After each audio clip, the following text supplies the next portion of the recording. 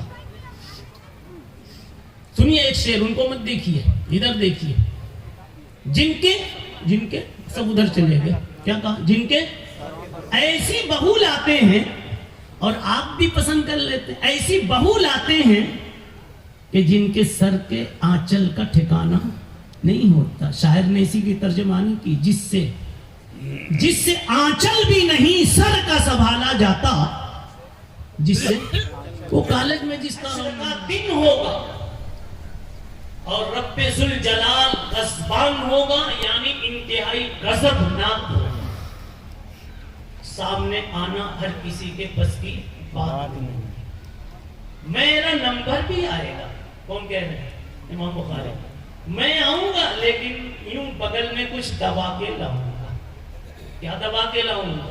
یہی کتاب یوں دبا کے لاؤں گا، سینے سے لگا کے لاؤں گا۔ جب دیکھوں گا کہ اللہ کا موڈ ذرا سا میرے خلاف چل رہا ہے، میرے فیور میں نہیں ہے، غصے میں ہے، تو میں اس وقت اپنی یہ کتاب کھول کے سامنے رکھ دوں گا اور دکھا دوں گا، اسی ٹائم اللہ کا غضب محبت اور رحمت میں تبدیل ہو جائے۔ کتاب کی عظمت سمجھ میں آئی آپ کو؟ بھائی سمجھ میں آئی لوگوں؟ جی آپ تو سوچ رہے ہیں ماشاءاللہ کہ کاش میں بھی پڑھنے کی عمر میں ہوتا تو مفتی عبدالغنی صاحب سے داخلہ لے لیتا۔ ارے عمر تو ابھی بھی ہے کہ نہیں؟ اطلب العلم من المہد الى اللہد، مگر غلطی مت کرنا، یہ حدیث نہیں ہے۔ حدیث کے ناموں سے کتابوں میں، حدیث کے نام سے کتاب میں یہ چیز چھپی ہے، یہ حدیث بولو نہیں ہے جی۔ خیر کیا کہہ رہا تھا؟ یہ کتاب دکھا دوں گا، رب ذوالجلال کا غصہ محبتوں میں تبدیل ہو جائے گا۔ کتاب کی عظمت سمجھ میں آ گئی؟ اس کتاب کے بڑے فضائل ہیں، اور ایک خاص بات یہ ہے، وہ بھی ایک ہی آدھے منٹ میں۔ علامہ اصیل الدین ایک محدث ہیں جلیل القدر، کہتے ہیں اس کتاب کی برکت کے کیا کہنے، اس کتاب کی برکت کے کیا کہنے، پوچھو تو مجھ سے کیا پوچھو؟ ہاں آگے پوچھو تو مجھ سے پوچھو۔ کہتے ہیں 120 مرتبہ